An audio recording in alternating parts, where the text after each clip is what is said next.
O Senhor esteja convosco. Ele está no meio de nós. Proclamação do Evangelho de Jesus Cristo segundo Mateus. Glória a vós, Senhor. Naquele tempo, dirigindo-se Jesus aos chefes dos sacerdotes e aos anciãos do povo, disse-lhes: escutai esta outra parábola. Certo proprietário plantou uma vinha, pôs uma cerca em volta, fez nela um lagar para esmagar as uvas e construiu uma torre de guarda. Depois arrendou-a a vinhateiros e viajou para o estrangeiro. Quando chegou o tempo da colheita, o proprietário mandou seus empregados aos vinhateiros para receber seus frutos. Os vinhateiros, porém, agarraram os empregados, espancaram a um, mataram a outro e ao terceiro apedrejaram. O proprietário mandou de novo outros empregados em maior número do que os primeiros, mas eles os trataram da mesma forma. Finalmente, o proprietário enviou-lhes o seu filho, pensando: ao meu filho eles vão respeitar. Os vinhateiros, porém, ao verem o filho, disseram entre si: este é o herdeiro. Vinde, vamos matá-lo e tomar posse da sua herança. Então agarraram o filho, jogaram-no para fora da vinha e o mataram. Pois bem, quando o dono da vinha voltar, o que fará com esses vinhateiros? Os sumos sacerdotes e os anciãos do povo responderam: com certeza mandará matar de modo violento esses perversos e arrendará a vinha a outros vinhateiros, que lhe entregarão os frutos no tempo certo. Então Jesus lhes disse: vós nunca lestes nas Escrituras: a pedra que os construtores rejeitaram tornou-se a pedra angular. Isto foi feito pelo Senhor e é maravilhoso aos nossos olhos. Por isso eu vos digo: o reino de Deus vos será tirado e será entregue a um povo que produzirá frutos. Os sumos sacerdotes e fariseus ouviram as parábolas de Jesus e compreenderam que estava falando deles. Procuraram prendê-lo, mas ficaram com medo das multidões, pois elas consideravam Jesus um profeta. Palavra da salvação. Glória a vós, Senhor.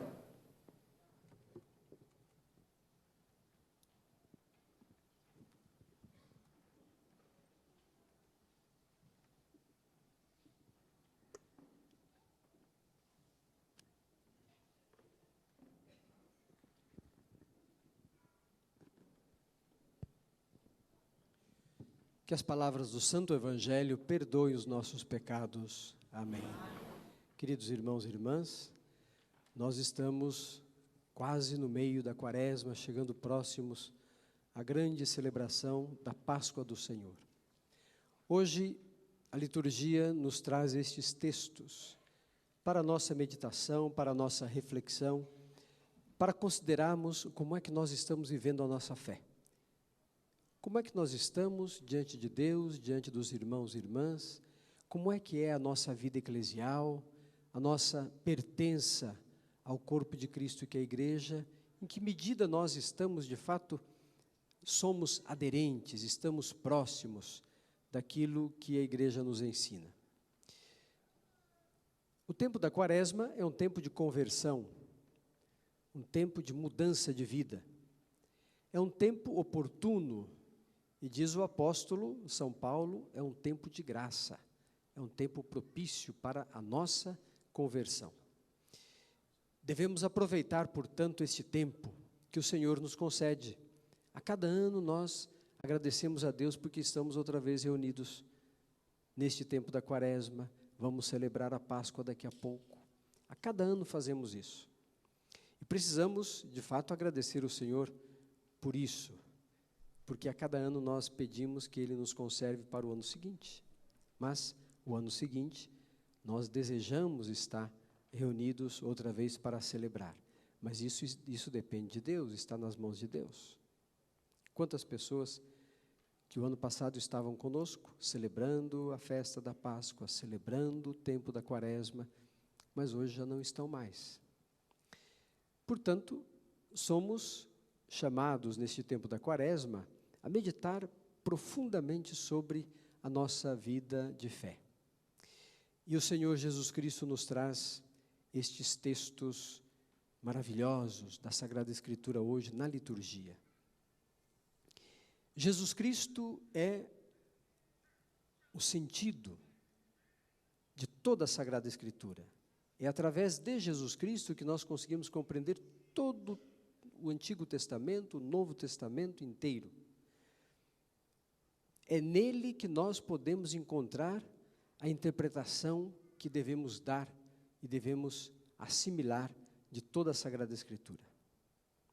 Vejamos hoje o que esses textos nos trazem, começando pelo Evangelho, evidentemente, que é o centro da liturgia da palavra. O Evangelho é a palavra de Deus que se tornou pessoa humana, é Jesus Cristo. Hoje o trecho nos fala dos vinhateiros homicidas. E nós já sabemos bem dessa história. Um homem que tinha uma vinha, uma plantação de uvas, foi viajar e arrendou a sua plantação para que alguns cuidassem. A história toda nós já sabemos como é que acontece. Quem é aquele filho que o dono da vinha mandou para receber o produto da vinha? Quem é este? Jesus Cristo. Jesus está ensinando os sumos sacerdotes, os mestres da lei, e ele conta esta parábola. Conta esta parábola e pergunta: o que é que o dono daquela vinha fará com aqueles vinhateiros homicidas, aqueles homens maus? E eles, que eram os homens que compreendiam a palavra de Deus, compreendiam o Antigo Testamento, orientavam a vida de fé do povo de Deus, eles próprios dizem: certamente o dono daquela vinha vai mandar matar aqueles homens maus e vai dar a vinha a outros, a um outro povo que possa produzir frutos, segundo o desejo deste homem que era dono da vinha. E Jesus então diz: então, vocês estão vendo este texto? A pedra angular é rejeitada. Foi rejeitada. O filho do homem é aquele filho que foi jogado para fora da vinha e foi morto. Deus veio até nós, na pessoa de Jesus Cristo, e não foi aceito por todos. Nós sabemos bem da história. Foi jogado para fora da cidade e foi crucificado, foi morto. O que é que fará o dono da vinha? Então vejam essa história como que é importante para a nossa compreensão e para a nossa vida de fé. No Antigo Testamento ouvimos hoje essa história de José, aquele homem que depois se tornou um homem importante no Egito e depois levou todo o povo de Deus para o Egito para viver ali. Mas antes do povo de Deus se tornar escravo no Egito, José já era escravo no Egito, foi escravo, e depois, por causa da sua fé, por causa da sua firmeza, por causa do seu temor de Deus, foi observado pelos outros e foi utilizado pelo rei, se tornou um homem importante no reino. Por que é que José foi vendido como escravo àqueles mercadores? O que aconteceu com os irmãos de José para vendê-lo como escravo? Alguns queriam no início já matá-lo mesmo, mas daí outros pensaram bem: olha, é nosso irmão, vamos matar. a gente joga ele aí numa cisterna.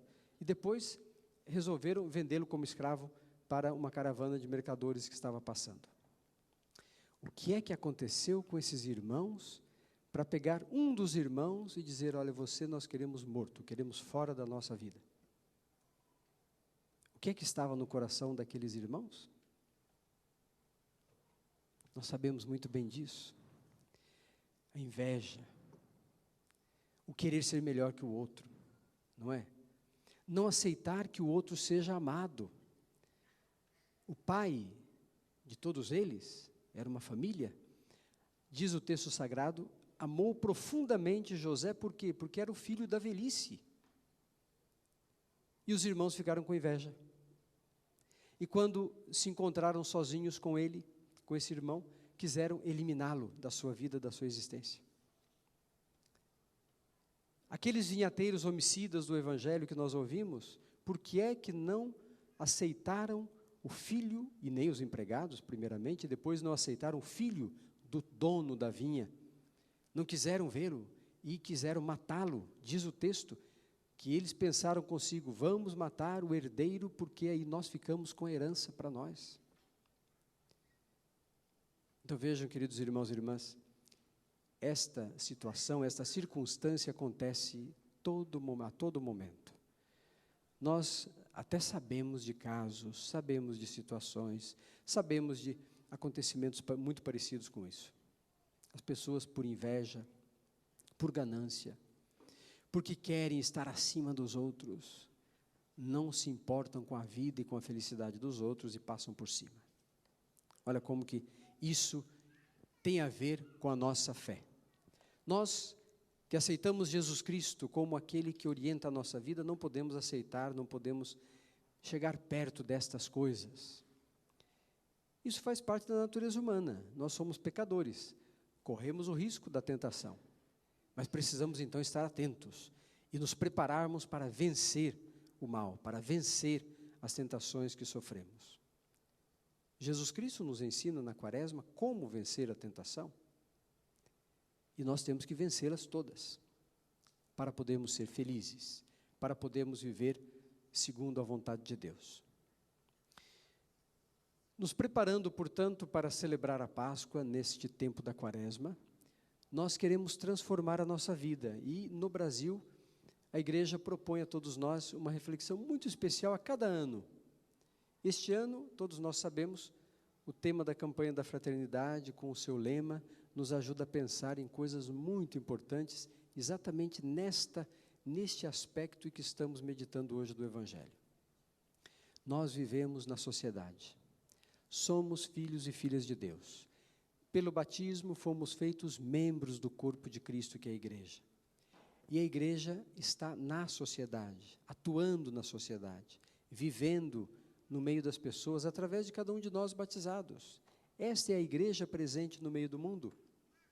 E todos nós, e cada um de nós, temos uma responsabilidade de darmos o testemunho da nossa fé, em todos os ambientes e circunstâncias, no trabalho, entre as pessoas amigas, na família, no bairro, nas associações das quais nós somos membros, nas nossas comunidades de fé, nas nossas paróquias. Nós estamos lá no mundo e precisamos viver como homens e mulheres pertencentes a Deus. Lembre-se do que o Evangelho diz, nós estamos no mundo, mas não somos do mundo.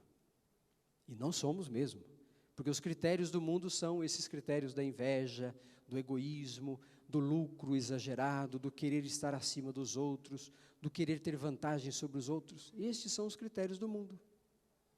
Agora, os critérios do Evangelho quais são?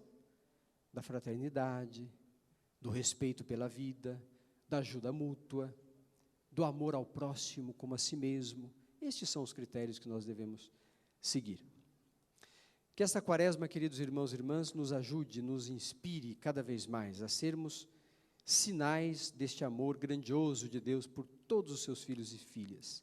O amor de Deus não é invejoso, não é interesseiro. O amor de Deus por nós não é um amor que domina. O amor de Deus por nós é um amor libertador, que nos faz sujeitos da nossa vida, da nossa história. Todos nós somos responsáveis uns pelos outros. E na sociedade na qual vivemos, fazendo este caminho de reflexão que a campanha da fraternidade nos propõe este ano, nós somos responsáveis também pela sociedade. Nós temos que anunciar o Evangelho, temos que anunciar que Jesus Cristo pode nos orientar para uma sociedade fraterna, justa, sem guerra, sem violência, sem desamor. Uma sociedade preenchida de amor, preenchida da graça de Deus. Mas devemos começar. O Papa Francisco, quando escreveu sua mensagem para nós brasileiros, para a campanha da fraternidade, para a quaresma deste ano, dizia assim: como é que nós vamos seguir Jesus Cristo e servir a Deus na sociedade? Nós devemos fazer isso através daqueles 2 mandamentos: amar a Deus sobre todas as coisas e amar ao próximo como a nós mesmos. E o Papa dizia, nós temos que amar. É o amor que vai fazer a diferença. Como é que nós amamos? Amor não é uma ideia, não é um sentimento. O amor escapa pelas mãos, deve sair pelas nossas atitudes, pelos nossos gestos. E como é que nós amamos? Diz o Santo Padre, nós amamos servindo. A marca do amor a Deus e ao próximo é o serviço. E nós temos que estar a serviço dos irmãos e irmãs que mais sofrem, de modo especial, até a serviço da sociedade que quer ser uma sociedade fraterna. Nós temos que nos colocar a serviço para que ela seja esta sociedade fraterna. Nós, portanto, somos esta luz, este fermento, somos esta pequena chama que pode pôr fogo no mundo, no coração das pessoas, para que elas aprendam a servir. E quando nós servimos, nós amamos mais. Quando nós queremos amar sem servir, nós dominamos, queremos oprimir as pessoas, queremos obrigar as pessoas. Quando nós amamos servindo, como nos pede o Santo Padre, nós ultrapassamos aqueles limites egoístas deste amor que o mundo quer que nós pratiquemos. O amor a Deus e o amor ao próximo é que faz a diferença para nós que cremos nele e que queremos seguir os seus mandamentos. Louvado seja nosso Senhor Jesus Cristo.